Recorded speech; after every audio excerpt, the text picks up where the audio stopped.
বাসন্তী পোলাওয়ের সঙ্গে সব ধরনের মাংস খেতে ভীষণ রকম মজা হয়। যেমন কালা ভুনাটা খেতে অসম্ভব মজা হয়, কবিতরের মাংসও খুব মজা হয় খেতে।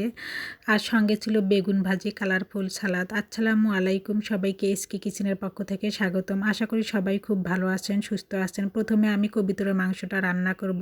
এই কবিতর দুইটা মা গ্রাম থেকে পরিষ্কার করে একদম পাঠিয়ে দিয়েছে। এখন শুধু কেটে পরিষ্কার করে ধুয়ে রান্না করব। প্যানে সব ধরনের মশলাপাতি দিয়ে সুন্দর মতো কষিয়ে নেব, কারণ মশলাটা যত ভালোভাবে কষিয়ে নেব মাংসটা খেতে ততই মজা হবে। আর কবিতরের মাংস এমনিতেই দ্রুত সিদ্ধ হয়ে যায়, তাই মশলাটাকে ভালোভাবে মতো কষাতে হবে।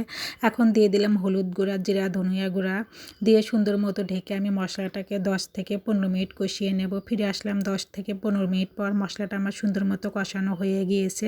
এখন ধুয়ে রাখা মাংসগুলো দিয়ে দেব, দিয়ে সুন্দর মতো মিক্সার করে ঢেকে আমি 5 মিনিটের মধ্যে রান্না করব। 5 মিনিটের মধ্যে মাংস থেকে অনেক পানি উঠে এসেছে, দেখেন কতটা পানি বের হয়েছে। এখন ঢেকে আরও আমি 10 মিনিটের মতো রান্না করব।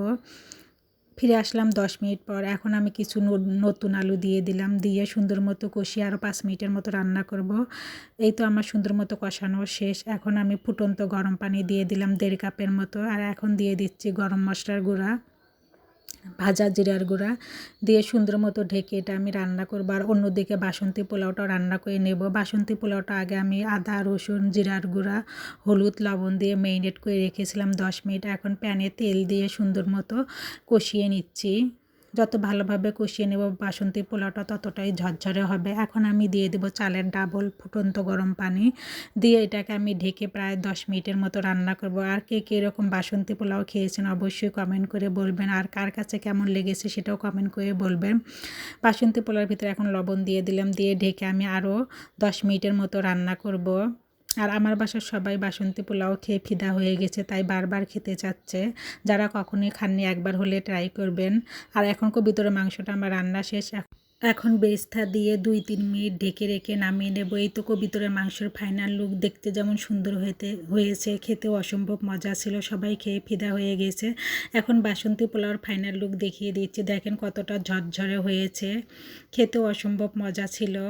আর বাসন্তী পোলাও খেতে কিন্তু অসম্ভব মজাই হয়। এখন আমি পরিবেশন করে দেখাবো সব কিছু। এজন্য একটা প্লেটে আমি বেরিয়ে নিচ্ছি বাসন্তী পোলাও। একটু সুন্দর মতো পরিবেশন করলে দেখতে অনেক ভালো লাগে, তাই আমি একটু পরিবেশন করে দেখাচ্ছি। এই তো বাসন্তী পোলাও নিয়ে নিলাম।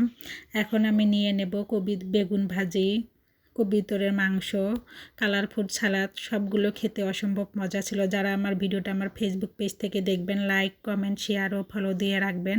আমার ইউটিউব চ্যানেলটাকে সাবস্ক্রাইব করবেন। সবাই ভালো থাকবেন, সুস্থ থাকবেন, সবার জন্য শুভকামনা রইল।